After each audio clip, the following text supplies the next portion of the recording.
If you've got this residing feeling of feeling overworked or underpaid, or where a promotion goes to someone who either you wanted it or I'm sorry, mate. I've got to pull it together. These are important issues that need to be heard. I'm just as soon as you give me a slight indicator, you understand that I'm smiling, then I've lost it. I'm cooked. Now that you know that I'm... Let's move on. Yeah. New question. So, hello everyone. If you're wondering why there's tears in my eyes, it's because we've been riffing some quality jokes behind scenes. But try and get through it, Grant. So, the reason why I reached out to you and thought this would be quite an interesting podcast is Grant's the Human Resources Director for one of the global multinational. Many other things to say about it, but it's big and it's important. And there's a guy from the Human Resources Director here to share his insights. But I'm curious, with your COVID journey, mate, how has that been? How have you adapted to stay engaged? Yeah, I think, first and foremost, COVID's been a personal journey. So, there's been lots that, I'm a believer you've got to look after yourself first before you try and engage anyone else. So, some of the things that I've done throughout COVID-19 have been, making sure, even though when gyms shut down and all that sort of stuff, still getting a bit of health and well-being in terms of getting out in nature a bit more, all that sort of stuff. Yeah. So I think first and foremost, making sure that I didn't let all of that completely go. Although I did let the diet go for a little bit, but I've corrected that a little bit now. There's nothing to eat. That was all closed. Well, yeah, I started loading up on white rice every day, mate. Oh, your version of eating. Hey, guys, I had 2 less vegetables.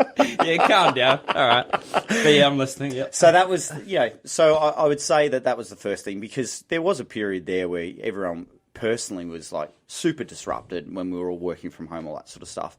From a business perspective, how do we adjust to COVID-19? Well, I think part of my role was aligning a pretty clear criteria around step one is any decision we made as a business was about, it sounds cheesy, but employee safety first and foremost, because we were an essential service. We were still working throughout. And then 2, business continuity, so keeping the business running. But in terms of keeping people engaged through that, strong communication. So we went from doing business updates, big business updates monthly, to throughout the disrupted time, the really disrupted time, level 4, all of that sort of stuff, to pretty much daily communication to the business via Teams, online. And then we did lots of initiatives around health and wellbeing education, health and safety education. We had to completely turn all of that on its head, as well as learn for our headquarters how to operate remotely. Yeah. Some pretty extreme challenges put in front of us, but we learned a hell of a lot as well through that as well. How big was the team that you suddenly had to help contribute and drastically adjust and change?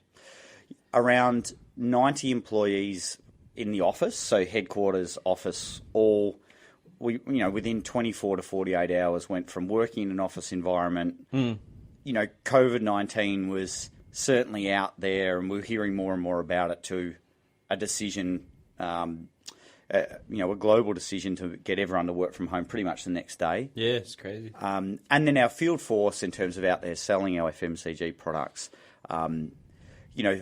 we also had to make some very quick adjustments in terms of, PPE, and, some of that seems simple, but getting that communication done within 24 hours and doing it all at once was pretty drastic. Yeah. Yeah. When did you start? When did you finish? Was it a long day, or did you just efficiently? These corporates just work 9 to 5, mate. It's off the clock. No, I wasn't that efficient. No, look, I was putting in some big hours. Yeah. I would say. You just asked me that to dispute what I said earlier around my health and well-being, didn't you? Consistency, team. Consistency. Yeah. No. Look, I would say there was probably 2 weeks from a business response perspective that I was on the grind. So long days, you'd wake up with new government announcements. There were government announcements coming out at 9 p.m, which would drastically change how you work in terms of safety parameters, all that sort of stuff. And then, of course, we come in and out of it a couple of times. So, everyone back to the office. No, a couple of weeks later, everyone back to home.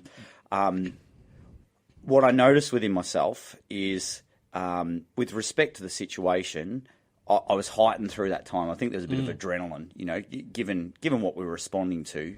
There was the adrenaline, I think, carried me through, because it was probably a once-in-a-generation thing that we were dealing with. You know? So, it was mind-blowing what we had to do. It's interesting that you perceive it as sort of an excitement, not to degrade what the tough experiences that people went through, but it's, like top athletes, they ask them before a big match, they say, are you nervous? They're like, no, I'm excited. It's the same sensation, but you're perceiving it in a different way. 100%. So, I know there's a bit of a background story with you in terms of how you built that mindset. So be curious the story, mate. Tell us who Grant is. Yeah, okay. Background story. So I'm going to go right back because I think that some of these were formative experiences. So I worked at age 15, started working at Woolworths, which is the equivalent of Countdown, I believe, in New Zealand. Yeah, I was New World. Check out Operator of the Year for my region. Bring it on. Oh, my God. If you do it, do it right. He's giving us a flex. Wow. I knew there was something about you. Now I know. What it is, New mate. World. Yep. New World champ. Autograph later. Sorry, carry on. Countdown version of New Well, Zealand. I didn't get any accolades like you did, that's for sure. But I grew up in Australia. Hopefully my bogan Australian accent isn't annoying your audience too much, but that's where I was born and grew up. Woolworths Countdown equivalent. I was there for 10 years. So I started at the age 15, did my time as a grocery boy, perishable, all of that Trolleys? sort of stuff. Yeah, I tried to avoid that, but yeah, of course. How many could you... No, I'm just kidding. We used to have a competition, see how many we could roll. I know that whatever I say, I didn't do as many as you, did I? Good guess. Yeah. Nah, sorry. And then, so I went to university. I studied, I did the sort of generic Bachelor of Management. I majored in HR then, although HR, I believe we say here. Although I certainly didn't know at that point that was sort of my destiny, right? So I just kind of did it. I was drawn to it, but I didn't know that that's what human resources was my thing. I did some further study, mental health, drug and alcohol. I was a caseworker for a couple of years in that space. It was an industry that I knew that I wasn't going to be long-term in terms of whether it was career prospects. I just knew within myself that it wasn't me forever. However, the perspective I got in terms of working with clients and people with mental health issues, drug and alcohol issues to work through, was incredible, in terms of both seeing their progress as well as seeing their struggles, was something that I have enormous respect for. So at a pretty young age doing that was really formative as well. What, just before you carry on from that, what did you see points where people would recover from that? And if they did, what was the difference between the ones that didn't? I mean, look, this sounds so cliche, but every case was so vastly different, right? Okay.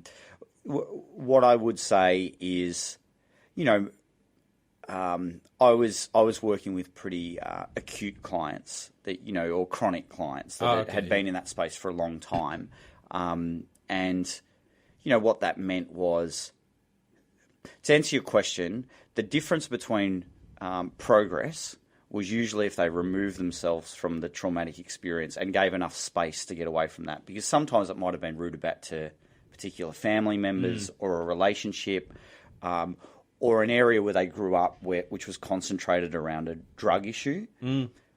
Separation, removal from that and maintaining that distance, I would say was, if I could pick any theme, it would be that. But, of course, different for every single person. As I said, cliche, but, there were ups and downs for everyone.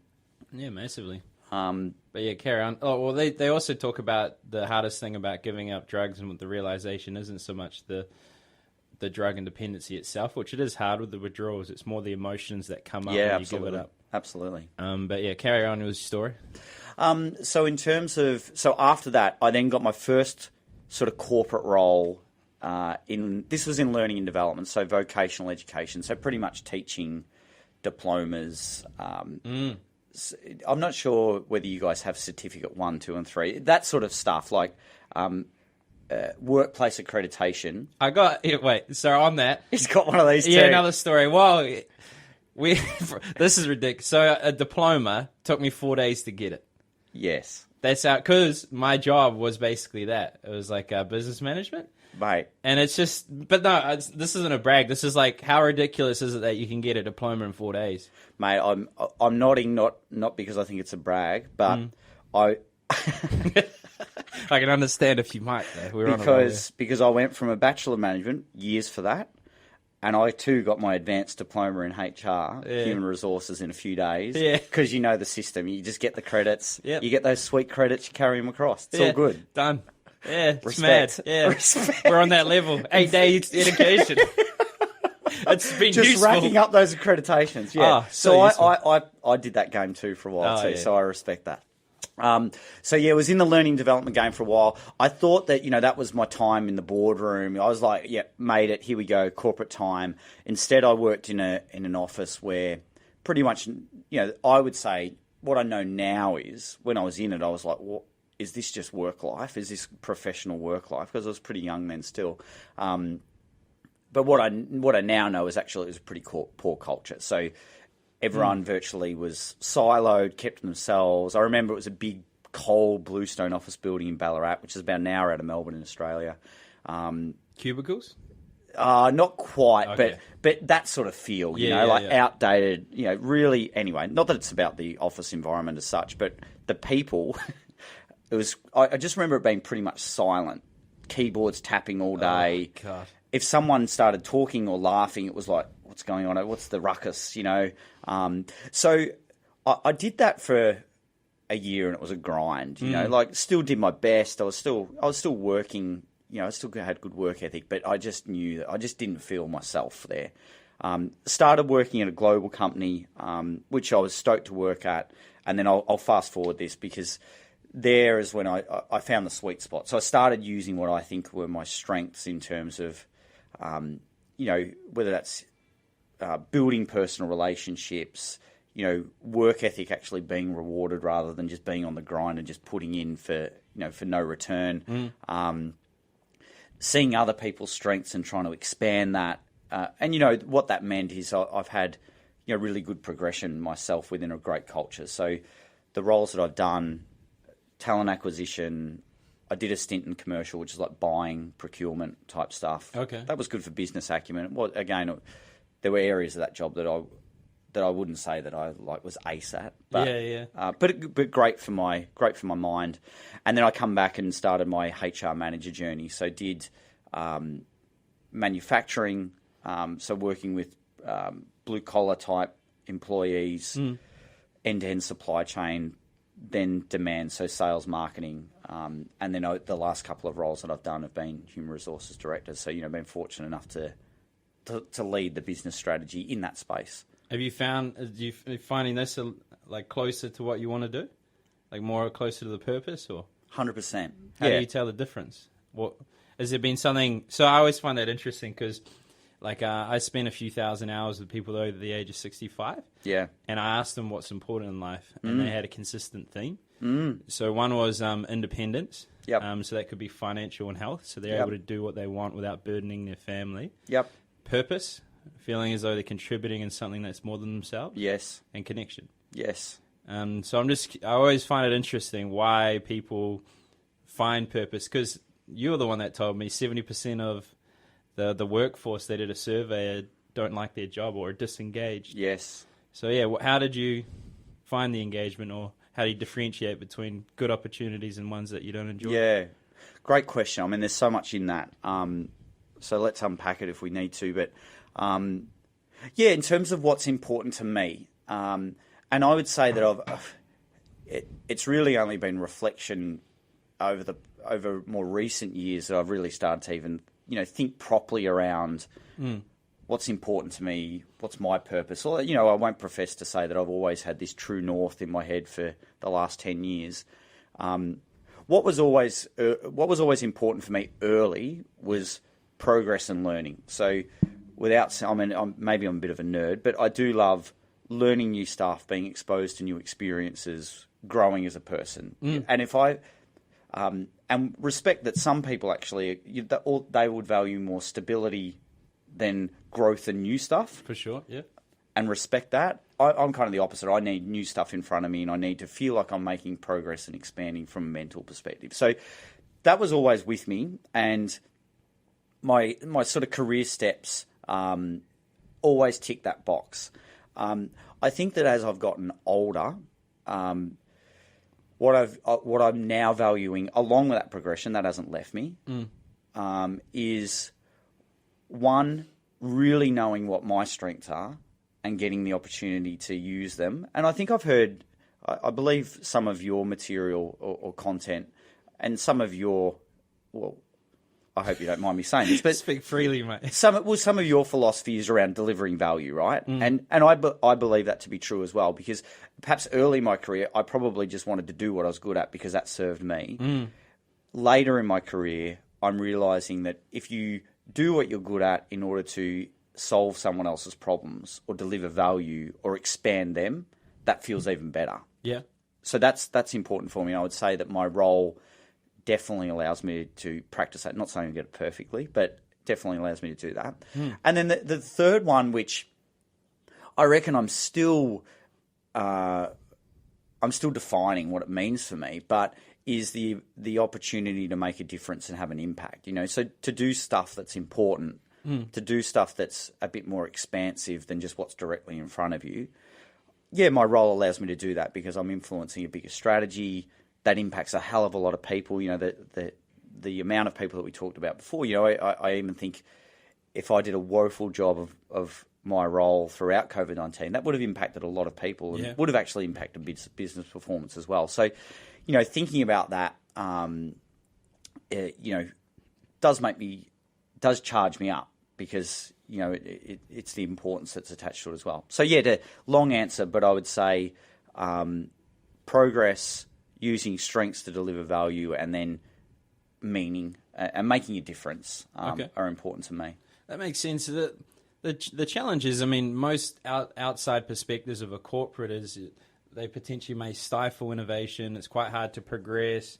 So how did they create a culture where you feel like you can develop, you feel like you're contributing, and you're going beyond yourself as well? Like, is that them or is that you within it? Yeah, great question. Let me think about that for a moment. So in terms of,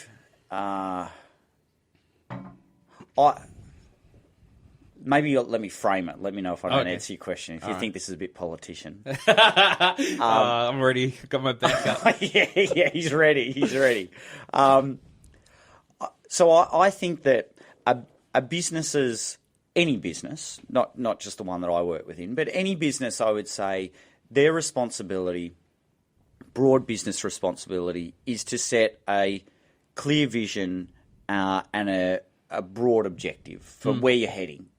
And that's easier said than done because some businesses, at least how it then carries on throughout the organisation, gets diluted as to why are we actually doing all this stuff besides just feeding a profit that we probably don't feel like we're seeing. So I would say having a compelling vision and something that pulls people towards, that's a responsibility and aim of a business. Having good leaders within a business is super important.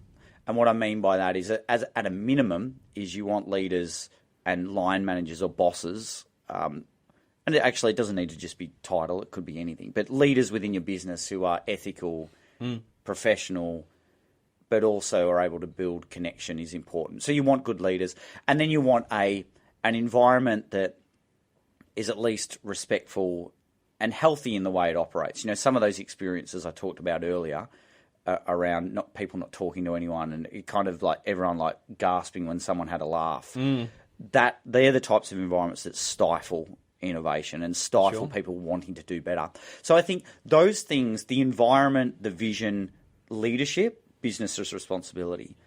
But then there's an interplay between an employee's responsibility is inspiration, connection, a thirst to want to develop and get better, always the individual's responsibility. For sure. So you can put something out there, But for someone to find meaning in it and connect to them, they have to have some inspiration within themselves.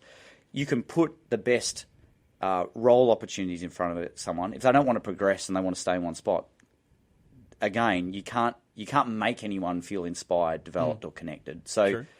Yeah, there's interplay between the two. That's why I guess it's a politician answer, because it's a bit of both.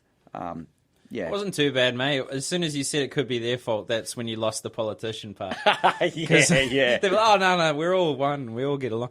But that is quite an interesting thing. I mean, so I did a bit of recruitment around the sales side of things, and we treated it like selling. So what we would do is we'd try and understand the person. We'd also do certain things like mirroring. Have you heard of mirroring? As in repeat back what's important to them, or repeat the key terms. Close. It's that, but you can even... So, when two people become... get into rapport, they start walking in the same way, entrainment, communicating the same way. Yep. The interesting thing is, if you replicate that before your friends, they'll start feeling familiar with you and not know why. Yep. The interesting part is when you do a drastic action, like put your hand on your head, Yep. and they do it, Yep. it's an indicator that you're in rapport. Sure. So we used to have this fun little game with me and my team leader. We'd try and work out, okay, is this person on that level? But where this ties in is we weren't interviewing them based on skill set, because in selling, when you hire someone, they come in with a full cup, and it's very hard to teach them something new because they feel as though they know it, and then they get rigid and they fail. So what we would actually hire on is vision and values. And what we would ask them is what would be important for them to find in a role. And it would vary, like you say, development, some would be travel, and then we would tailor the description of the role based on what they said, provided that it still ties into what we actually do. Yeah. And that's a big part. I mean, a lot of recruiters that I see go through thousands of CVs, check the most experienced person, 100%. chuck them in, and they're disengaged. 100%. So why do you think there is 70% of people that are disengaged? What do you think creates that? Obviously, it's a bit of both, them and the world, but... Yeah. In terms of the 70% reference, to build in a little bit of credibility behind that, that's from the... Maybe I'm nerding out here again, but that's from the Gallup organisation, which is a worldwide research organisation. And when we say engaged, that typically means it's not, that's around connection to the workplace or workplace satisfaction, that kind of bucket. Why do I think that those levels are so high? I think that within the workplace, sometimes if things aren't going well, or if something doesn't go your way, it's very easy to put blame elsewhere. And I think that that's true in the workplace because it's true in the world. Yeah, absolutely. So, what do I think is the antidote to the 70%? I think, of course, businesses always need to strive to improve their environment, their leadership, their vision. So I'm certainly not saying that it's a reverse problem and putting it all on the employee. Not at all. Businesses should always strive to do that. And we've got big businesses have lots of mechanisms in order to do that. I would say that from my time in the industry, that the blame for that problem of the 70% and who needs to fix it and who needs to work on it, who needs to put in initiatives in place, usually at least the starting point is with the employer. And logically that kind of makes sense. But then I go, why then have we still got a 70% problem where I go, that's a worldwide indicator that it's not working and something needs to shift. And then this is all very much easier said than done, of course. But what's going to shift that is probably, I believe, is a mindset shift at an individual level, because you don't get collective change unless you change at an individual level. That's, any movement or any big shift is a result of many little shifts. What will help that, and again, I don't say this lightly because these are internal shifts that relate to us as much as it does to us in the workplace, and these are things that I still work on. But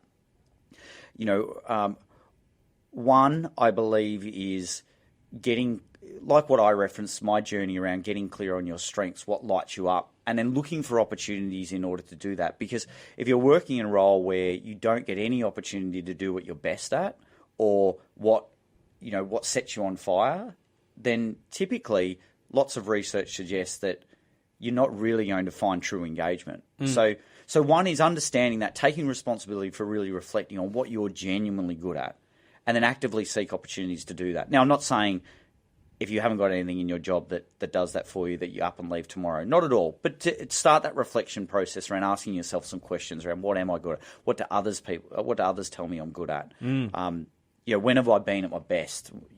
Those sorts of things. And then just letting that sit and go, all right, what could that look like? Doesn't mean you're going to do it every day, all day, but just looking for moments in order to apply that. That will help with engagement. And that's an individual responsibility.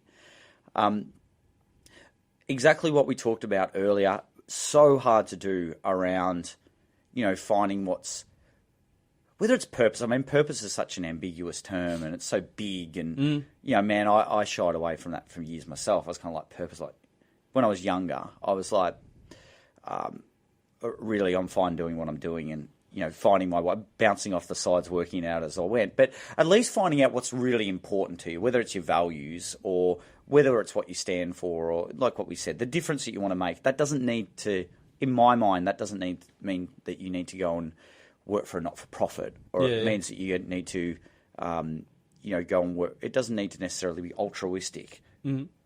But what's important to you around some of those things we mentioned around progress or making a difference to others, individual responsibility. Only you can work that out.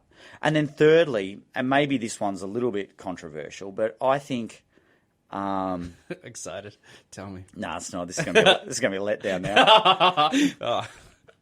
I'm a bit thrown by you and your boss doing mirroring games with each other, to be honest. He wasn't part of that, but yeah. Oh, well, my old boss, yeah. It's a fun game. Are you doing it to me? You've been doing this the past 20 minutes? Wait, sorry, one sec. Yeah, politician. All right, I'm ready. All right. I would say that there's lots of talk around resilience and building resilience in the work. The whole podcast, I've had this slight little grin that I haven't been able to get rid of it. Oh, that's good. It's a good morning. Good morning start.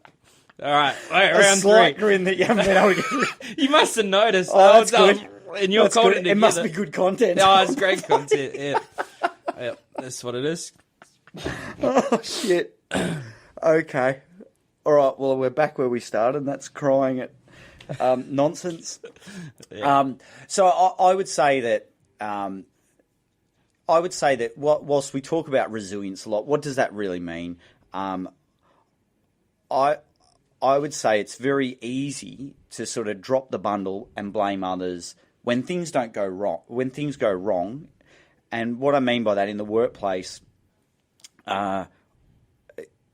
whether that's if you've got this residing feeling of feeling overworked or underpaid, or where a promotion goes to someone who either you wanted it or... I'm sorry, mate. I've got to pull it together. These are important issues that need to be heard. I'm just... As soon as you give me a slight indicator, you understand that I'm smiling, then I've lost it. I'm cooked. Now that you know that I'm... Let's move on. Yeah. New question. All right, no, let's move on. So we'll never know the controversial answer, and that's probably wise in today's social media climate. No.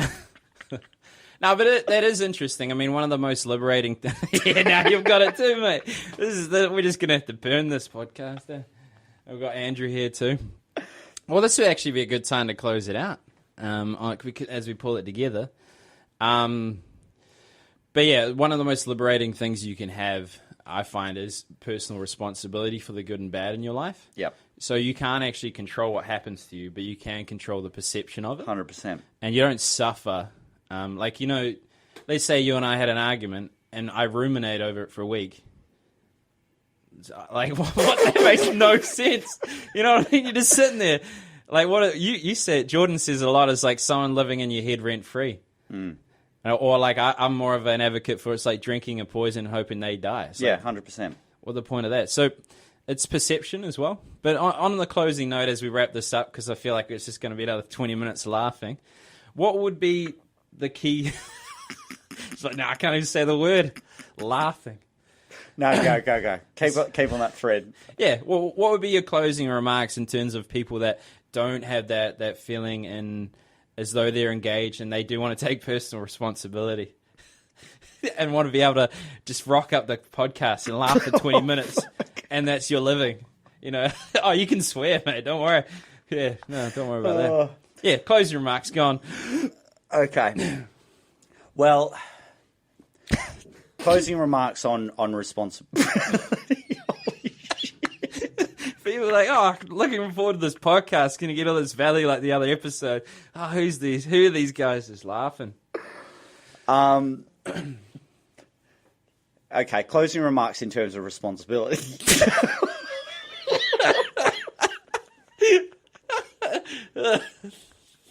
I'm not, like, I don't know what to do, mate. And that's it from us. No, okay. Okay. Didn't you guys say that you'd never edited footage before? You're going to have to burn 2/3 of this. This is good content, mate. You know, the subtleties of which we laugh, you know, there's some things you can take from it, you know. Okay. Apply it to your business. All right. Last point related to what you said. So, in terms of personal responsibility, I do agree with that. You know, because I think that some of the worst situations I've seen are where something has. Do you think, can we close it or not? No, we can do this. The most, you know, like when you're in class and then you're sitting with your mate in class and you're like, oh, she said something, and then you just 100%. It's one of those. Okay. All right. You got it. Yep. Okay. So I would say some of the most difficult, disengaging situations I've seen in the workplace are kind of what you referenced there, around when something doesn't go right. You know, someone says something and then you keep ruminating on it, or if you don't get a promotion and you get stuck in that grievance. Now, it's okay to sit with that for, you know, work through that frustration and work through that difficult time, vent a bit. But if you stay in it, and you keep harbouring that, and you keep talking about it for weeks, months on end, you know, that's where the problem festers, and that's where it becomes, I think, entrenched disengagement. What are the antidotes to that? You're doing so good, mate. I'm letting the team down. All right. Yeah. Okay. All right. I got it. How about you just, you know, no. I was going to be like, just leave you in the room and you just close it out. Just do a close. I reckon cut the laughter. Nah, it went well. I liked it. That was good value. So, but you're right. I mean, the ruminating makes no sense. I mean, you're getting tied up into a thought. That thought ties into an identity because it's the confirmation bias. We try and reinforce what we already know. I'm going to hold it together, no matter how much you smile at me. So you try and tie it into what you already believe. That's the thing. That's the problem with social media, is that people aren't seeing what they need to. They're seeing what they want to, and it's reinforcing, and it's building an identity that the old quote is, people don't have ideas, ideas have people. So it's actually taking over their psyche in the sense, because they're trying to find what they already know instead of discovering new things. And the more you ruminate on an idea, the closer it becomes to becoming your identity. So finding a way to disconnect from that and reinforce a healthier identity based on evidence, because we had those biases over and over again that make us blind to the fact that we have something that's not healthy for us. So how would they find you, Grant? How would they be able to, if they just want to have a good chuckle and just throw away a complete podcast, how would they find you, or what would be something that you would want them to remember you by? Yeah, I think some of what we talked about, full circle, would be, you know, I like what you touched on at the end there around responsibility.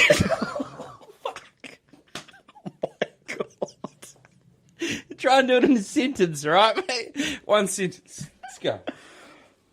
All right. What I would leave people with is around what you touched on, responsibility. What will help with that is knowing what your strengths are, knowing what progress is important to you. If you chase after both of those two things, then ultimately that's going to bring you the most success. So where can people find me? LinkedIn or Instagram, best places to hit me up, my friend. Okay, cool. Well, we did that. So, yeah. And that's the most important thing. I mean, you're going to go through life, you're going to have challenges, and if you can be aware that you may be going down a direction that's not healthy and it's reinforcing an identity that's not good for you, finding little indicators, data, so your friends telling you, or you keeping voice journals, your own journals, to differentiate between the emotionally driven decisions and the reality. Yep. Because we all live in a perceptual delusion in a sense. Like if... Yeah, good closing remark. But if I always use this analogy, we're all just tripping, mate. That's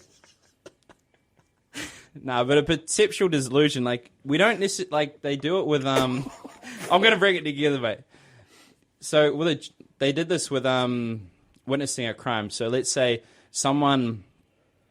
they saw a guy with a green shirt do something bad, and they did a study on this, and they found that the collective can influence the actual memory itself. Yeah. So let's say you saw the guy that had a green shirt, and then everyone around you told you that, oh no, it was actually the guy in the red shirt, and then you start actually changing the memory itself and thinking it was the red shirt that did it. For those that can't see his face, I did well there. And on that note, thank you everybody. It was an absolute pleasure. There was value in that. And the laughter is fun, we don't have to take ourselves too seriously. If we're hysterically laughing for 10 minutes, that could be value in itself, because they're just like, what is going on? Yes. When something's We don't even know the answer to that question either. That's the problem. I don't know what happened, mate. It's all cooked. On that note, now I've got another guest. I've got to pull it together. You'll do fine. Yeah, well, it's about belief, and the great exchange. Amazing. Thanks, guys. And thanks, Grant. Thanks, sir. NZAudioEditors.com. He could delete all the laughing. He won't. But if anyone has something they don't want on their podcast, then why not head up NZAudioEditors.com so you don't have to do it yourself, because it's annoying. I agree. You agree? All right, cool. Sweet. He endorses this message. I do.